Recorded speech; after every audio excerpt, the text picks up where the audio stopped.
For those of you familiar with our channel, you know that we typically work on first gen and square body Blazers. Well, today I'm going to mix that up. I'm going to be working on my 2016 LML Duramax diesel. I'm Joe, and this is Uinta Garage.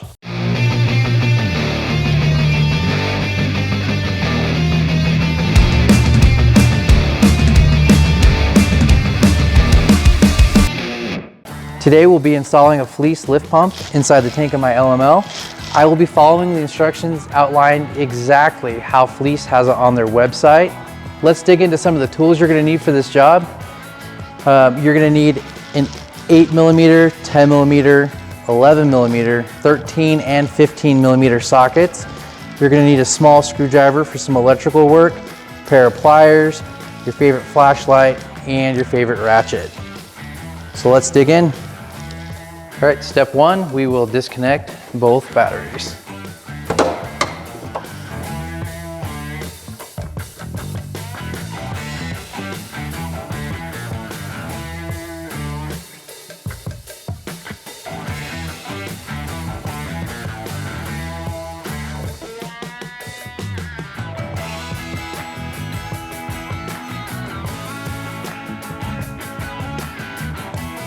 For the next step, we need to chock the wheel, car underneath the truck, and remove the rear drive line.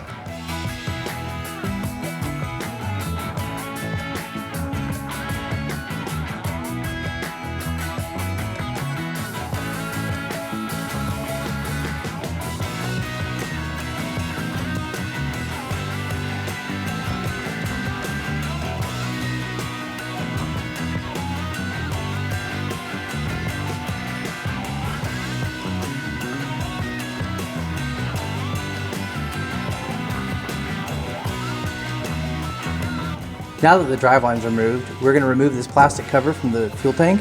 You will need a 13mm socket and an extension.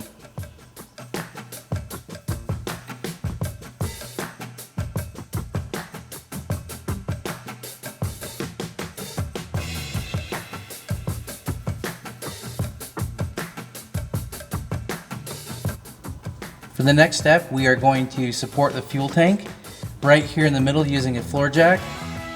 Fleece tells you to loosen both straps, but only remove the front strap so you can lower the jack down a little bit, putting the tank at a little bit of an angle so you can remove the hoses and wires on the top of the tank. So that's exactly what we're going to do.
So we got in here and started to disconnect the fuel lines. I discovered that doing it on this end of the tank is probably going to be easier because the fuel lines do run along the top of the tank. This way I don't have to undo a whole bunch of clips. So I pulled the tabs out from there and I'm going to go ahead and disconnect the fuel line. So after crawling underneath the truck and trying to disconnect the filler hose, we decided that the space was so tight and it was going to be so hard to get it back together when we were done. We actually decided to drop the filler tube from the body right here. We can pull it over the frame, and then when we're done, we put it all back together. We can do the same thing and push it back up over the frame. It'll be much quicker and easier than trying to undo that tube down on the tank. All right, now that we have the tank out, what we want to do is blow off this whole area right here really good. Make sure we don't introduce any new contaminants into the tank. Make sure that you take your time on this step and make it extra clean. All right, close your eyes. After we cleaned off the dirt, it was time to remove the fuel and breather hoses from the top of the tank.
All right, this next step, we are going to tap this lock ring counterclockwise so that we can loosen up the sending unit. So what we're gonna use, because it's all I have right now, is a big screwdriver and a mallet. So you just kind of grab an edge there, a little tap, come over here,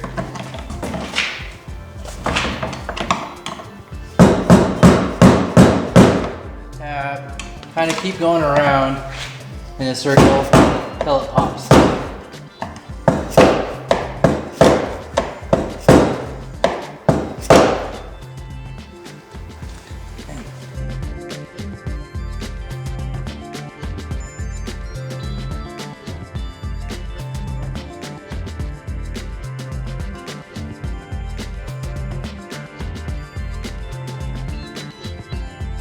Once you get the lock ring off, blow off any additional dirt that was hiding underneath the lock ring. It is extremely important to make sure no dirt or dust ends up inside your tank. That could cause problems further down the system.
Make sure that you clean the mounting surface really well. There is a rubber washer that's going to go there, and you don't want anything obstructing that from sealing.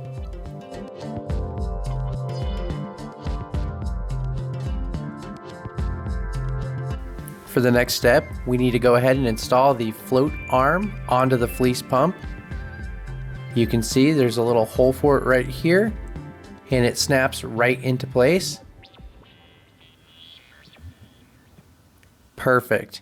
Now Fleece instructs you to go ahead and lift the arm up and down a few times to make sure that it's flowing and moving the way it's supposed to.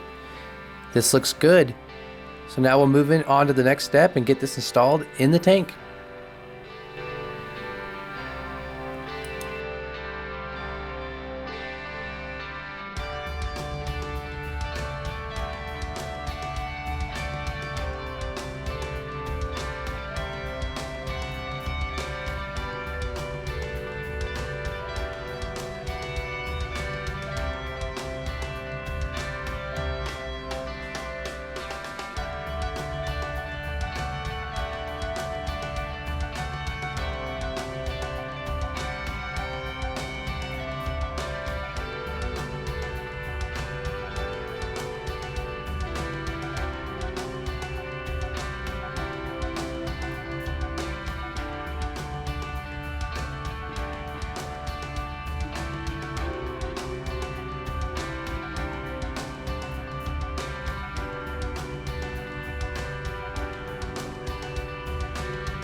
All right, and just like before, we'll take our hammer and our long screwdriver and we will tap this back into place.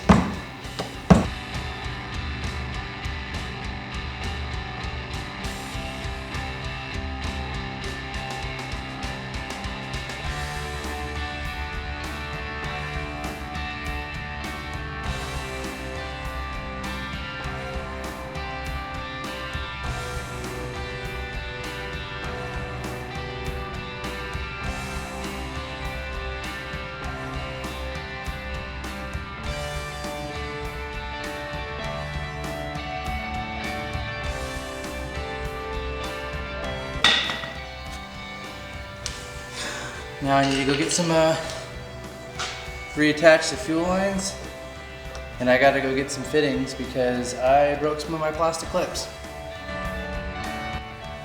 After a quick trip to the auto parts store to get some more plastic clips for the fuel hose, I am now back and ready to move forward with the project. One thing we have to do is depopulate the stock wiring here and replace it with their fitting here. So let's go ahead and get started. You depopulate this by removing this plastic tab here. Let's see, I just used a little screwdriver here.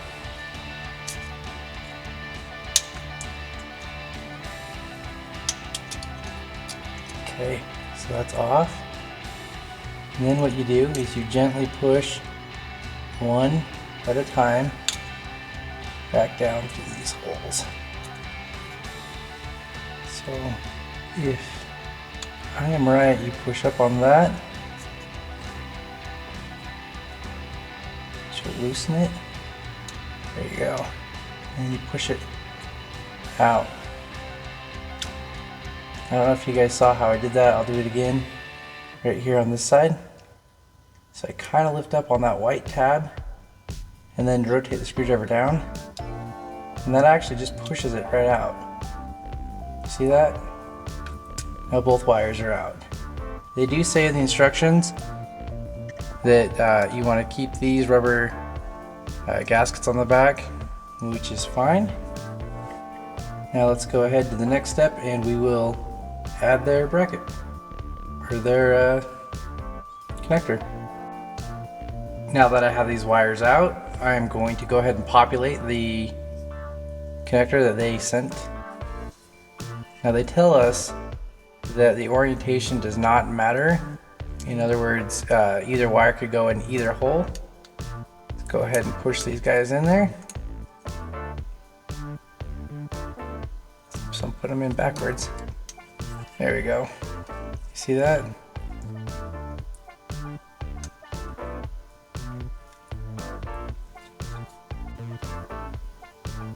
Okay, so what you do is you take this wire, you stick it in there, and you firmly push. Sorry guys. You hear it click? Hear that click? Then you go ahead and check both wires. Give them a little tug. You can see they are now populated in there. Now it's time for us to run the wiring harness. What I'm going to do is actually put my relay up here close to the battery and then drop the harness down along the back of the firewall, along the frame, and back to where the tank is. All right, we've got the wiring harness run. Now what we got to do is install the tank again.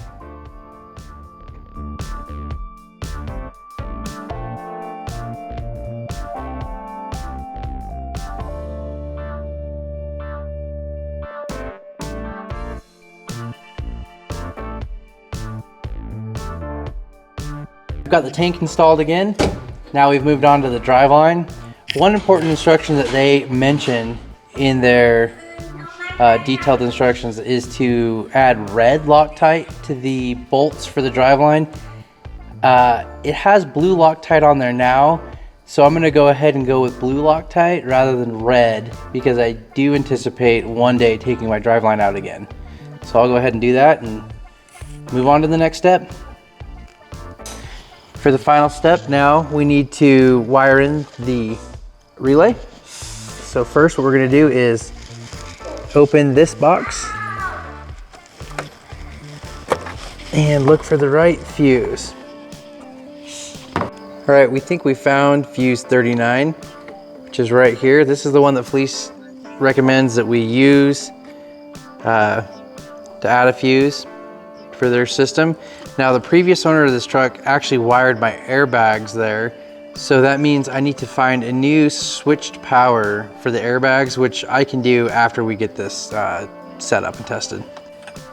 All right, and for the sake of testing, I'm gonna go ahead and just kind of dry run these wires. We'll hook everything up, we'll test it, make sure it all works, and then I'll tuck it away neatly.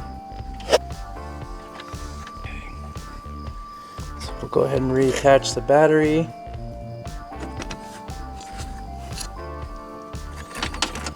And the ground.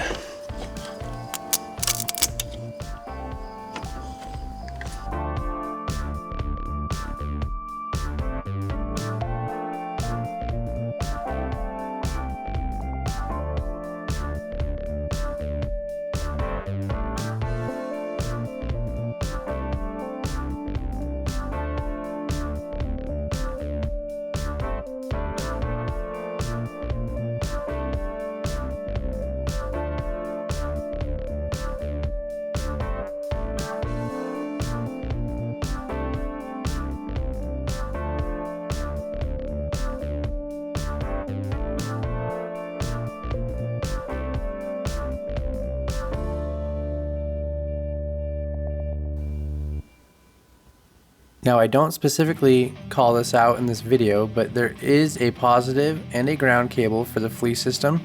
I went ahead and attached those to the two posts that are coming off the positive and ground cable for the Duramax.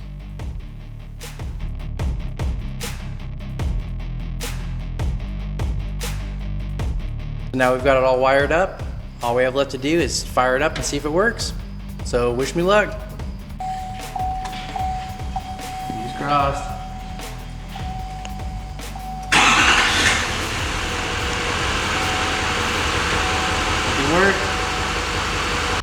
Well, it's been a year since I've had the Fleece lift pump in this truck, and I have to say it's been a good year. I'd like to do a quick review about the pump itself and explain a little bit about why I chose to do the Fleece lift pump. So first of all, if you're watching this video, you probably already know the LML Duramax diesels do not come with a lift pump from the factory. This lack of a lift pump seems to be causing some problems for the CP4 injector pump because it's forced to suck fuel out of the tank and then disperse it to your injectors. What this lift pumps help do is actually push fuel through the system so that CP4 isn't forced to suck and push at the same time. It seems to help these CP4s last quite a bit longer. Another reason why we do lift pumps on these LMLs is as we start to do performance mods, whether it be injectors, bigger turbos, things like that, we need to supply more fuel to the system. These lift pumps help that CP4 reach a potential where it can actually supply enough fuel for these upgrades. So let's talk a little bit about the Fleece lift pump itself. I chose Fleece because it's in tank. It's quiet, and it doesn't require any drilling or modifications that can't be undone, unlike some of the competitors. A year in, it's still quiet. I do not know that it's in the truck. It has been awesome. As far as performance gains, I feel that off the line, I get a little bit more of a steady power band going up, and I've also noticed a little bit of performance increase as far as miles per gallon. Now, that could also have to do with the intake I put on at the same time, but the two seem to be going hand in hand, and my mileage has been a little bit better. So, a year in, would I recommend the Fleece lift pump? Absolutely. No complaints so far. So, if you found this video at all helpful or useful, do us a personal favor and like and subscribe to our channel. And as always, I'm Joe, and this is You Winter Garage.